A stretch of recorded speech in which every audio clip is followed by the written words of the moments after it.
तो मैंने कहा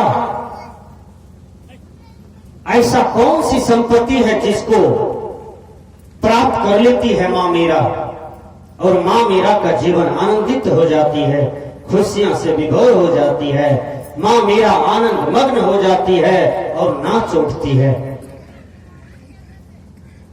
मां मीरा नाचते नाचते कहती है, ऐ संसार के लोगों, पायो जी मैंने नाम रतन धन पायो,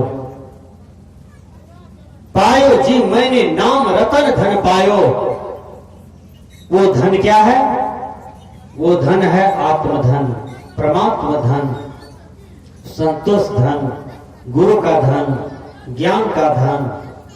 वो धन प्राप्त कर जाने पर सारे धन संसार के फीके पड़ जाते हैं, सारे धन संसार के मिट्टी के ढेले के समान दिखाई पड़ते हैं। इसलिए वो धन की प्राप्ति होना चाहिए, तो उसके लिए आपके जीवन में स्थिरता चाहिए, आपके जीवन में प्रतिदिन सत्संग चाहिए, आपके जीवन में गुरु का ज्ञान दर्पण चाहिए, आपके जीवन में सच्ची साधना चाहिए, सच्चा ध्यान चाहिए, वो धन की प्राप्ति हो जाती है।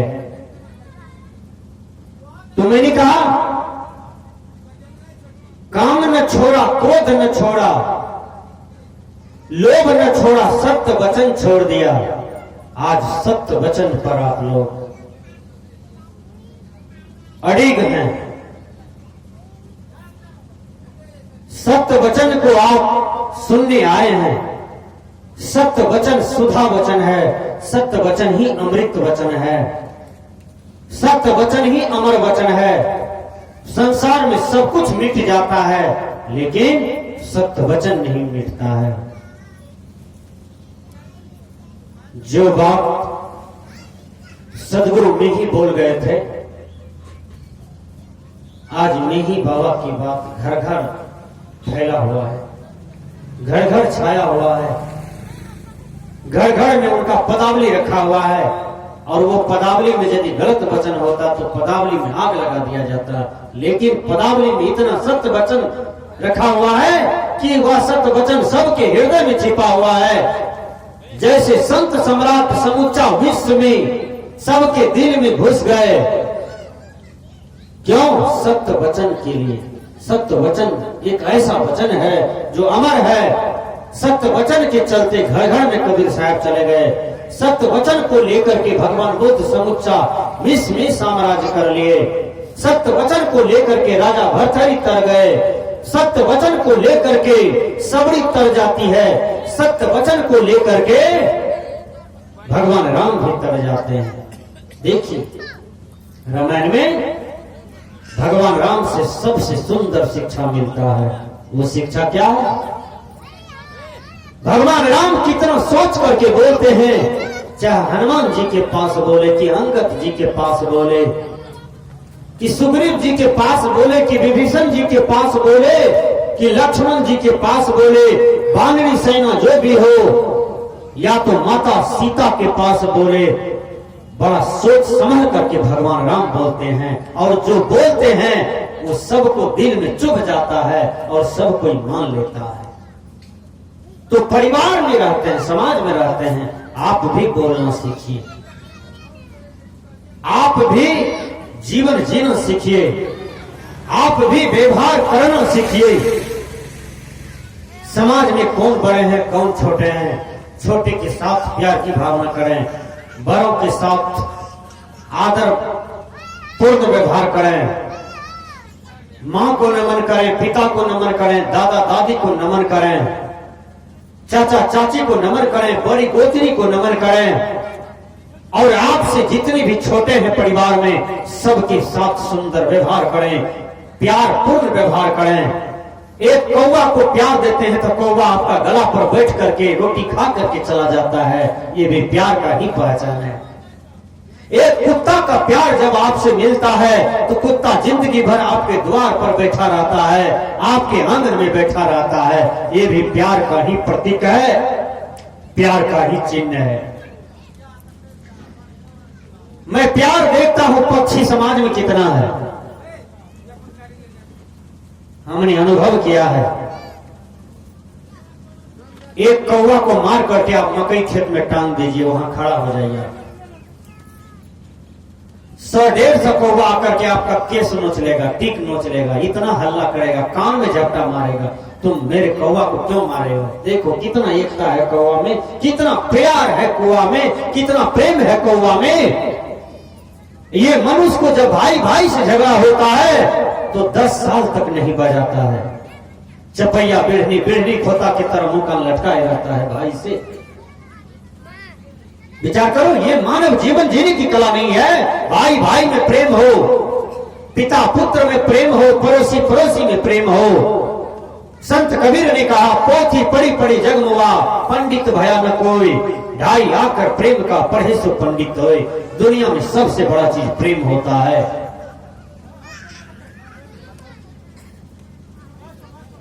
एक घर में माता लक्ष्मी रहती है, ध्यान से सुनना लक्ष्मी।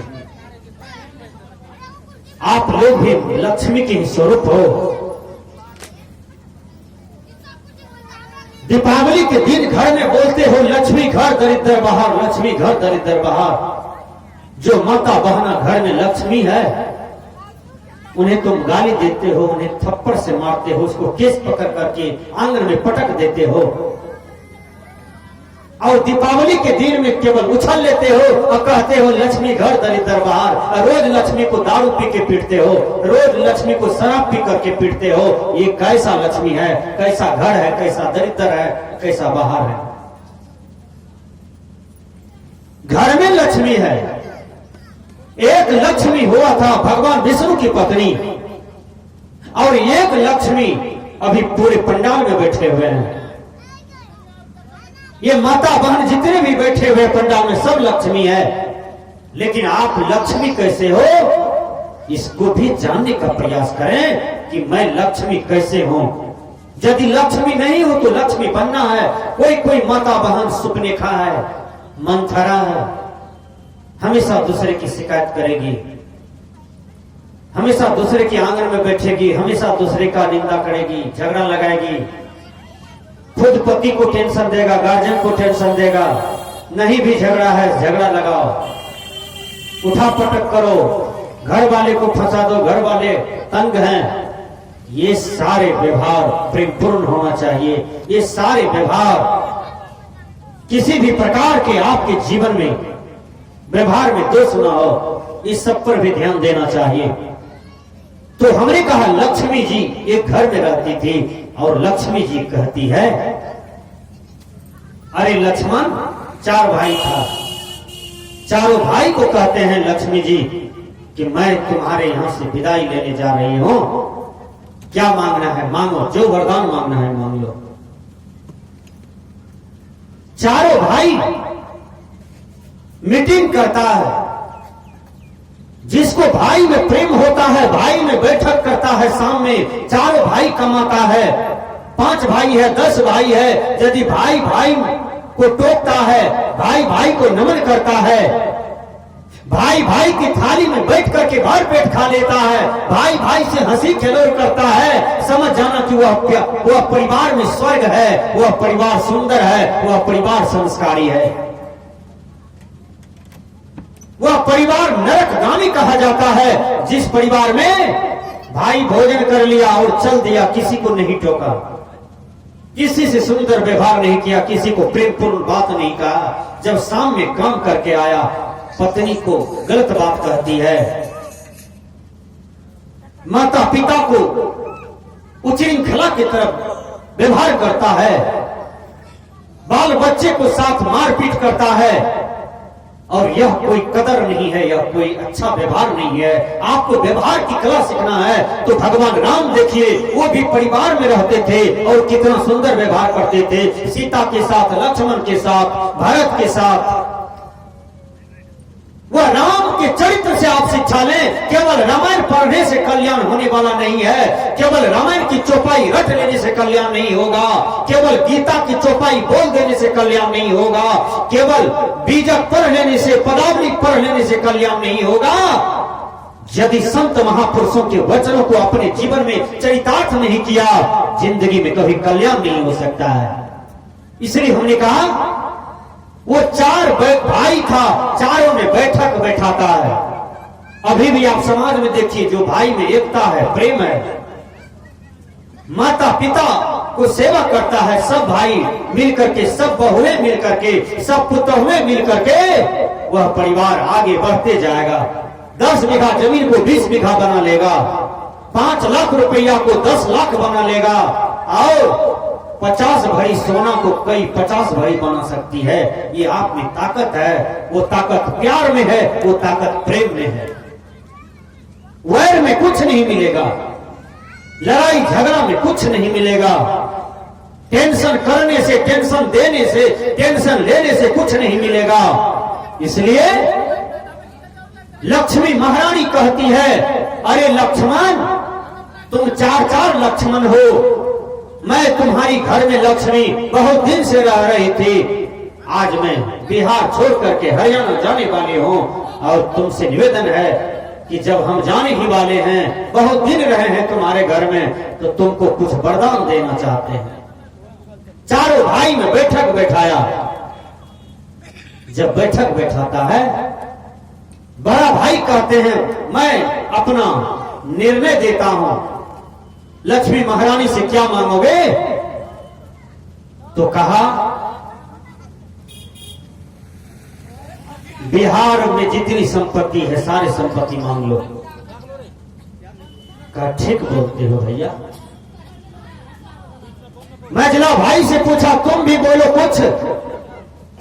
कहा, भैया बिहार की संपत्ति तो लीजिए, लेकिन बिहार के साथ साथ बंगाल की भी संपत्ति ले लीजिए। कहा, ठीक बोले हो तुम मझला भैया। फिर कहते हैं, संजला भाई से पूछो। संजला कहते हैं कि भैया बिहार बंगाल की संपत्ति छोड़िए, समुच्चा भारत की संपत्ति मांग लीजिए लक्ष्मी महारानी से। कहा, ठीक बोलते हो तुम, बड़ी अच्छी बुद्धि दिया तुमने। फिर कहा, छोटे भैया से पूछो।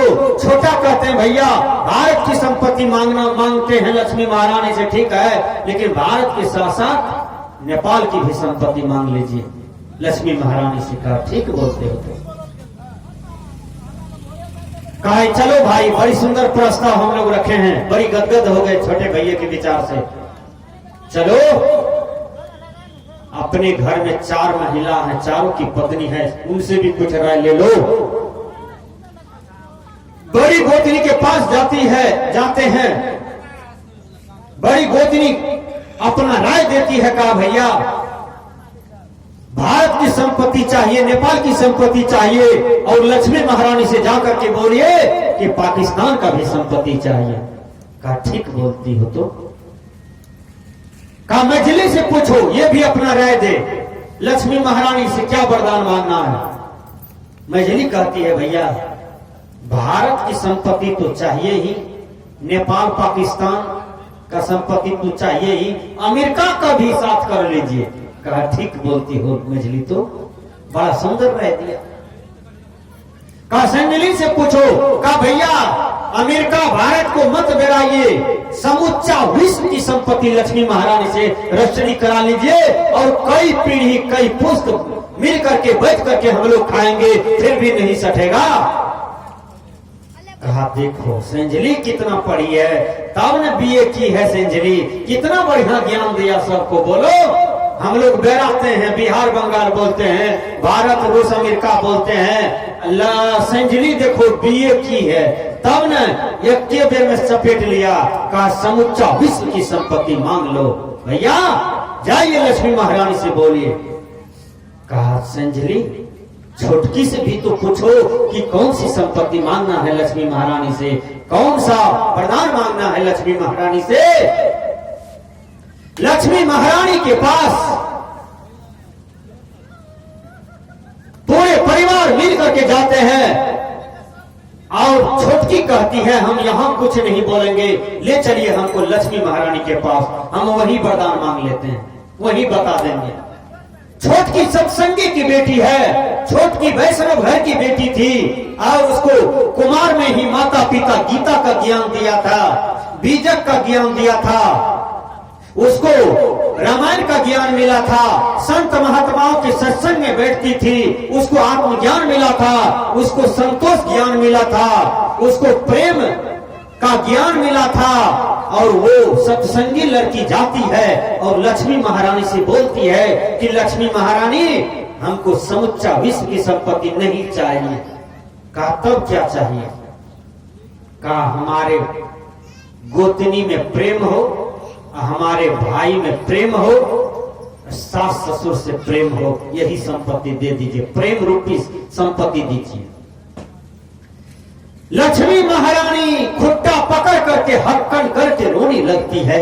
लक्ष्मी महारानी कहती है कि समुच्चा दुनिया का संपत्ति मांग लो, सोना चांदी गहना जेवर टका पैसा जमीन मकान, ये हम दे देंगे, लेकिन जिस संपत्ति की बात तुम बोलते हो बेटी, ये संपत्ति तो ब्रह्मा विष्णु महेश नहीं दे सकता है, हम कैसे दे सकते हैं, हमसे नहीं होगा। बेटी ये संपत्ति तो अमर है, ये संपत्ति आज तक इस सृष्टि में कोई नहीं मांगा था, इस प्रकृति मंडल में कोई नहीं मांगा था, इसलिए बेटी तुम सबसे बड़ी संपत्ति मांग रहे हो। वो संपत्ति क्या है? तो प्रेम रूपी संपत्ति है। इसलिए मां मीरा कहती है पायो जी मैंने नाम रतन धन पाया। हमने कहा काम न छोड़ा, क्रोध न छोड़ा, लोभ न छोड़ा, सत्य वचन क्यों छोड़ दिया? लक्ष्मी महारानी की हार हुई और सत्संगी का जो बेटी था उनका जीत हो गया। विचार कीजिएगा। तो दुनिया में सबसे बड़ा संपत्ति क्या है? आप लोगों ने शिक्षा लिया? कोई भी आदमी हाथ उठा के बोलिए दुनिया में सबसे बड़ी संपत्ति क्या है? वो है प्रेम। क्या है? प्रेम। इसको रट लीजिए, किताब में कॉपी में लिख लीजिए। दुनिया में सबसे बड़ी संपत्ति है, उसका नाम है प्रेम, उसका नाम है संतोष, उसका नाम है आत्मधन, उसका नाम है गुरु का ज्ञान। ये जिनको आ जाता है समझ जाना कि उसको दुनिया में सबसे बड़ी संपत्ति मिल गई। भगवान बुद्ध राजा का बेटा था, कहां राजपाट में मन लगा? ध्यान से सुनिएगा। इतनी सुंदरी पत्नी, इतना सुंदर बेटा, 1000 हर बरद बहता था भगवान बुद्ध को खेत में। या 4 ठो हर बरद जोतते हैं, मोछ को काला करके तब कर्रे पेलते हैं कि हम किसी से कम नहीं रजनपुर में। अब भगवान बुद्ध को 1000 हर बरद बहता था, 1000, और उसने संसारिक सुख को त्याग कर दिया क्षण में। विचार कीजिए, संसारिक सुख को भगवान बुद्ध क्षण में त्याग कर दिया और सत्य वचन में चल दिया। काम न छोड़ा, क्रोध न छोड़ा, लोभ न छोड़ा, सत्य वचन क्यों छोड़ दिया? भगवान बुद्ध काम क्रोध लोभ को छोड़ दिया और सत्य वचन को पकड़ने के लिए चल दिया और 12 बजे रात में राजमहल को त्याग कर दिया और ऐसा वैराग का मार्ग पकड़ा कि भगवान बुद्ध का जीवन का कल्याण हो गया। आज भगवान बुद्ध समुच्चा विश्व में घर घर में छाए हुए हैं। उनका फोटो प्रतिमा घर घर में देखने को मिलता है। उनका प्रवचन, उनका विचार, उनका साधना आज हर मंच पर कहने को मिलता है, हर मंच पर दर्शाने को मिलता है। तो सज्जनों, बुद्ध अमर हो गए अपने कर्म से, वही कर्म करना चाहिए। हमने कहा काम करें, मन लगा करके काम करें। हर आदमी वह काम न करें जिस काम को करने से कल थाना वाला दरवाजे पर आ जाए। ध्यान से सुनिए। एक लड़का चोरी में पकड़ा जाता है, पुलिस द्वार पर आता है, पूरा रजनपुर हड़कंप हो जाता है। जो छोटा मोटा चोर है जिसका नाम थाना में नहीं है, वो भी डर से कोठी के दोगाम बैठ जाता है, कहीं हमको भी तो न पकड़ ले। एक लड़का चोरी करता है, वो लड़का के दरवाजे पर थाना आता है, बड़ा बाबू आते हैं, छोटा बाबू आते हैं, चौकीदार आते हैं, मुखिया सरपंच आ जाते हैं और कहता है ये लड़का मर्डर किया है, ये लड़का चोरी किया है, ये लड़का डकैती किया है, इसका नाम थाना में दर्ज है, इनका गवाह है, इनका सबूत है, इन पर केस है, और पूरा रजनपुर हड़कंप हो जाता है। विचार कीजिएगा, आखिर वो समाज में जिस रजनपुर की धरती पर प्रतिदिन सत्संग होता है, बड़े बड़े गण्यमान हैं, बुद्धिजीवी हैं। जिस रजदमपुर की धरती पर बाबा रामदेव आए, बाबा धर्मस्वरूप साहब जी आते हैं, बड़े बड़े संत महापुरुष आते हैं, उस रजदमपुर की धरती पर एक चोर आज हो जाए, वह पूरा पूर्णिया जिला को अशांत कर दे तो रजदमपुर के नाम गिना जाता है। याद कर लीजिए। नहीं, आपका बेटा यदि विद्वान हो बनता है तो आपको नाज होता है। आपका बेटा यदि धनवान बनता है आपको नाज होता है। आपका बेटा यदि चरित्रवान बनता है तो आपको नाज होता है। आप ही का बेटा यदि चोर डाकू लुटेरा बनता है, गजपिया बनता है, भंगपिया बनता है तो आपका मटुक गिर जाता है और आपको नाज नहीं होता है। इसलिए अच्छा संस्कार, अच्छी शिक्षा हर बच्चे को देना चाहिए। मैं एक निवेदन करता हूं, आज से 12 साल पहले की बात कर रहा हूं। मैं कोलकाता में था, गुरुजी के साथ में 1 महीना रहा। बाबा धर्मस्वरूप साहब जी थे, हम थे, 3-4 ब्रह्मचारी और था। 1 महीने का कार्यक्रम था कोलकाता में। कोलकाता में बहुत छोटी छोटी गली, छोटा छोटा रूम, बहुत छोटा छोटा रूम था। एक बहुत छोटा सा रूम था, उसमें हम लोग 4 आदमी रहते थे। गुरुजी चौकी पर, और चौकी के तौर में जहां गुरुजी ऊपर में थे उस तौर में हम थे और मिथिलेश जी थे। चौकी के तौर में इतना ही जगह था, विचार की थी। उसी में सो करके किसी तरह से काम निपट लिए 1 महीना तक। छोटी छोटी बच्चा गलियों में खेलती थी और एक बच्ची बंदगी करने आती है सुबह सुबह गुरुजी को, और गुरुजी कहते हैं बेटी तुम तो गलियों में खेलती हो, तुम्हारा आवाज सुनता हूं, क्या तुम भी गाली बकते हो? नहीं बाबा, जो बच्चे गाली बकते हैं मैं उनका साथ में नहीं खेलती हूँ। बाबा, जो बच्चे गंदी गंदी बातें करती हैं मैं उनके साथ में नहीं खेलती हूँ, क्योंकि मैं कबीर साहब के ग्रंथ को पढ़ती हूँ, मेरी मम्मी पापा पढ़ते हैं, मुझे अच्छा संस्कार मिला है। गाली गंदा चीज होता है बाबा, गाली हम लोग नहीं जानते हैं, न तो सुनते हैं न तो देते हैं। विचार कीजिए कितना बढ़िया संस्कार का। यहाँ हमारे समाज में बच्चा मां लगा के गाली देता है, दादा को गाली देता है, दादी को देता है, दादा दादी हंसता है। अरे आज हंसते हो, कल वही गाली तुम्हें बोझ बन जाएगा। मम्मी पापा हंसता है, माता पिता हंसते हैं, बड़े बड़े लोग हंसते हैं कि अखनी बच्चा छे। अरे जो गाछ को सीधा ले जाना चाहते हो, जो गाछ को विकास करना चाहते हैं, तो उसका टेढ़ा मेढ़ा जो ठल्ली है, डाल है, उनको काटा जाता है तब गाछ सीधा निकलता है और उसका विकास होता है। जो बच्चा आज गाली दे रहा है वो देश का, समाज का भविष्य नहीं बनेगा। इसलिए बच्चा को अच्छा संस्कार दीजिए, अच्छा शिक्षा दीजिए। एक जगह बच्चा लड़ाई हो गया, एक